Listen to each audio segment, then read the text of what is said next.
Jadi bisa gak sih kita menjadikan hadis hubbul watan minal iman sebagai tendensi ataupun argumentasi untuk mencintai tanah air? Memang kalau kita melihat sanad daripada hadis tersebut memiliki sanad hadis yang doif. Tapi kalau kita melihat secara spesifik dari segi maknanya, makna hadis tersebut sangat relevan ataupun sangat cocok untuk hidup berkebangsaan, khususnya kita santri yang berkebangsaan Indonesia. Lalu kalau misalnya ditanya apakah ada junjungan kita Nabi Muhammad SAW melakukan perbuatan yang berupa cinta tanah air?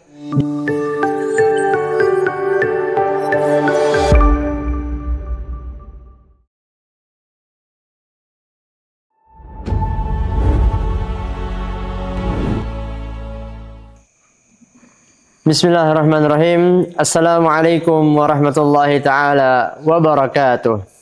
Selamat datang di channel Darul Habib Multimedia. Pada video kali ini kita akan membahas tentang kemerdekaan Republik Indonesia yang bertema ngaji nasionalisme, cinta tanah air bagian daripada iman.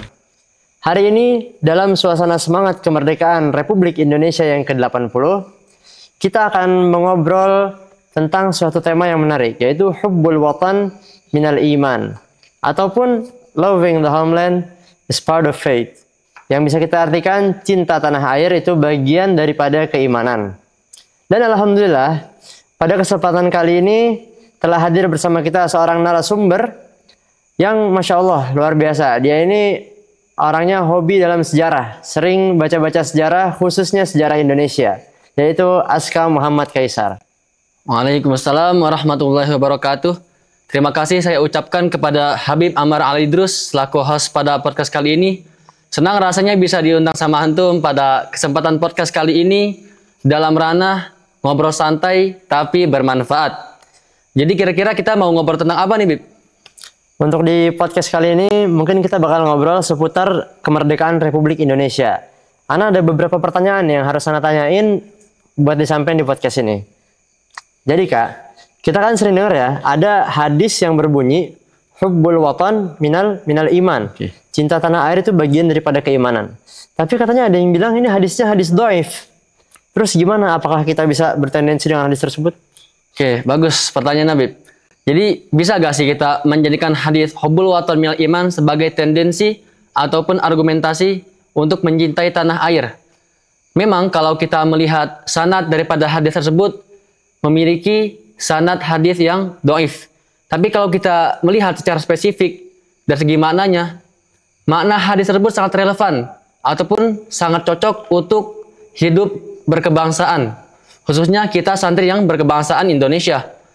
Lalu kalau misalnya ditanya apakah ada junjungan kita Nabi Muhammad SAW melakukan perbuatan yang berupa cinta tanah air, jawabannya ada. Jadi ketika Nabi kita Muhammad SAW hijrah daripada kota Mekah Al-Mukarramah menuju Yathrib yaitu Madinah Al-Munawwarah, beliau berhenti di suatu lembah. Lalu menengok kembali ke kota kelahiran beliau, menengok kembali ke tanah air beliau yaitu kota Mekah Al-Mukarramah. Beliau pun menangis terseduh-seduh sembari berkata, "Wallahi innaki la khairu ardillah wa ahabbu ardillahi ilayya walaula anni ukhrijtu minki ma kharajtu." Jadi Nabi situ intisarinya ngomong bahwasanya demi Allah engkau kota Mekah adalah sebaik-baiknya kota di sisinya Allah Subhanahu wa taala dan kota tanah air yang paling aku cintai. Seandainya aku nggak diusir sama kaumku, itu kaum kafir Quraisy tentunya, pasti aku nggak akan keluar daripada kota Mekah. Dari awal aku hidup sampai akhir aku meninggal, aku tetap akan berada di kota Mekah. Jadi bisa kita ambil kesimpulan daripada hadis ini bahwasanya Nabi kita Muhammad SAW mengajarkan cinta tanah air. Bahkan kita juga harus menghilangkan kebodohan, kita juga menjaganya dari kehancuran, lalu kita juga membelanya dengan segenap kekuatan kita. Maka daripada itu, cinta tanah air merupakan sesuai dengan bentuk keimanan yang mana diterapkan dalam persepsi agama Islam. Berarti secara nggak langsung itu Nabi Muhammad SAW ngajarin kita ya untuk cinta kepada tanah air. Ya benar Bib, jadi secara nggak langsung Nabi Muhammad nih ngajarin kita cinta kepada tanah air. Tapi berarti kalau begitu nggak bertentangan dong ya, nasionalisme dengan agama Islam tuh nggak bertentangan ya berarti? Nah, ini statement yang bagus Bib. Jadi memang benar kalau misalnya namanya nasionalisme itu nggak bertentangan sama sekali dengan syariat agama Islam. selama syariat agama Islam tidak diinjak-injak, lalu tetap ditegakkan yang namanya keadilan, maka itu adalah suatu bentuk rasa syukur. Dan adapun cinta tanah air itu merupakan wujud nyata daripada keimanan.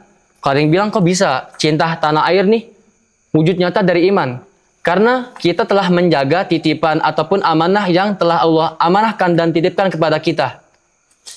Tapi by the way kayak kita ini kan santri ya, kita kan santri. Ya. Pengen dong ada peran atau andil dalam kemerdekaan Republik Indonesia.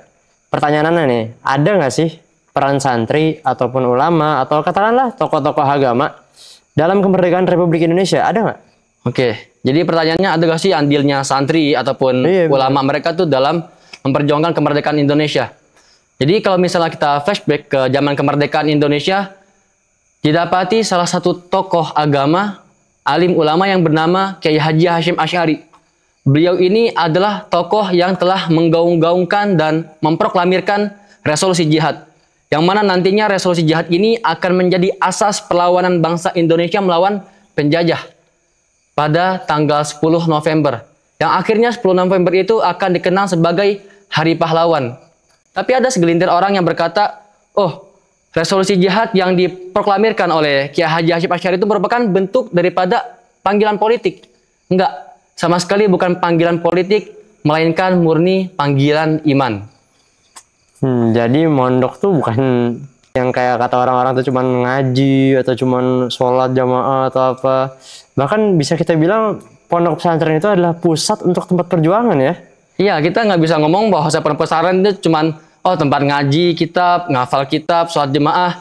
Nggak berhenti sampai di situ. Bahkan pondok pesantren ini adalah sebuah tempat ataupun pusat perjuangan dan markas untuk mencetak kader-kader yang siap berkhidmah untuk agama dan negara Indonesia. Tapi kalau dibilang kayak tadi tuh, tempat perjuangan atau tempat berjuang. Kalau pahlawan-pahlawan kita dulu, oke lah, mereka tuh berjuang karena ada penjajah. Oke. Nah, kita kan sekarang nggak ada penjajah. Berarti kita berjuang melawan apa nih sekarang? Nah, ini pertanyaannya sangat menarik, Habib. Jadi, penjajah kan udah diusir. Terus kita ngelawan siapa dong? Betul. Nah, jadi sekarang kita ini namanya menghadapi penjajahan dengan gaya baru. Yaitu berupa kebodohan, kemalasan, korupsi, serta ketidakadilan. Maka daripada itu, kalau kita memang bertajuk kepada judul kita tadi di awal, Hubbul Waton Minal Iman, maka kita harus belajar bersungguh-sungguh dan menghafal dengan benar agar kebodohan dan kemalasan bisa kita berantas dari negeri kita ini. Lalu harus bekerja dengan kerja yang jujur, agar korupsi bisa kita bumi hanguskan daripada tanah air kita ini. Lalu kita harus berkontribusi secara penuh dan full, agar ketidakadilan bisa kita hapuskan dari tanah air kita ini. Jadi sekarang itu bukan perang fisik, tapi lebih tepatnya sekarang itu perang melawan hawa nafsu gitu ya. Nah, tepat Bib. Kita sekarang namanya perang melawan hawa nafsu. Beratan mana tuh Kak kira-kira? Perang melawan penjajah apa perang melawan hawa nafsu? Kalau misalnya Anda jawab pakai cerita boleh?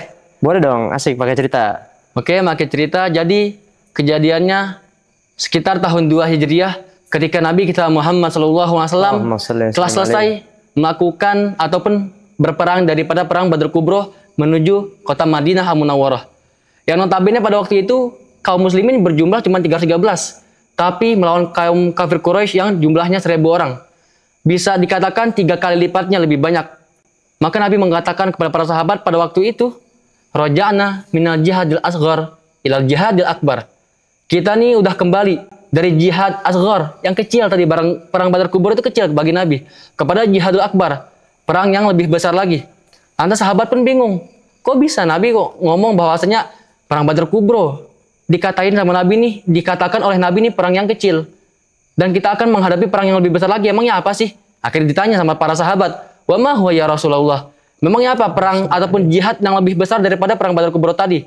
Maka Rasulullah pun menjawab, jihadun nafs, adalah perang melawannya kita terhadap hawa nafsu. Wah, berarti nggak main-main tuh beratnya ya. Selevel Nabi Muhammad SAW aja sampai bilang melawan hawa nafsu itu adalah jihadul akbar. Padahal kalau dipikir-pikir tadi perang yang sebelumnya itu jihad apa Badar Kubro ya. Badar Kubro itu 3 kali lipatnya padahal ya. Ya, jumlah kaum kafir Quraisy seperti itu. Dahsyat emang berarti ya. Oke, lanjut ya.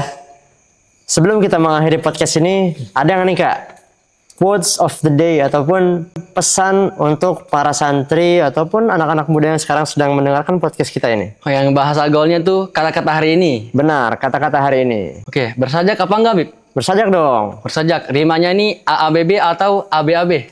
Rimanya AABB asyik ya. Oke, maka rima yang pertama AABB. Ya. Jadi, untuk para santri dan pemuda-pemudi yang mendengar ataupun menonton podcast kali ini, merdeka itu bukan cuma bebas ngomong, tapi juga bebas dari malas dan hati yang kosong. Jangan cuma rebahan di kasur menunggu waktu lewat, tapi isi waktu dengan berkarya agar hidup jauh lebih bermanfaat. Masya Allah, tabarakallah. Terima kasih banyak kita ucapkan kepada saudara kita Aska Muhammad Kaisar atas ilmunya yang telah disampaikan di podcast kali ini. Sama-sama kita ucapkan juga kepada Habib Amar Alidrus selaku host pada kali ini. Semoga podcast kali ini bisa menambah wawasan ilmu kita serta menambahkan rasa kecintaan kita kepada Negara Kesatuan Republik Indonesia. Amin. Jadi bagi para santri ataupun pemuda-pemudi bangsa Indonesia, mari kita jaga kemerdekaan kita ini, karena terkadang mempertahankan itu lebih berat daripada merebut. Dirgahayu Republik Indonesia ke-80. Semoga Allah Subhanahu wa taala senantiasa melindungi negeri kita tercinta ini. Dan semoga Allah Subhanahu wa taala senantiasa melimpahkan rahmat-rahmatnya kepada kita semua. Amin amin ya rabbal alamin. Wassalamualaikum warahmatullahi taala wabarakatuh. Merdeka!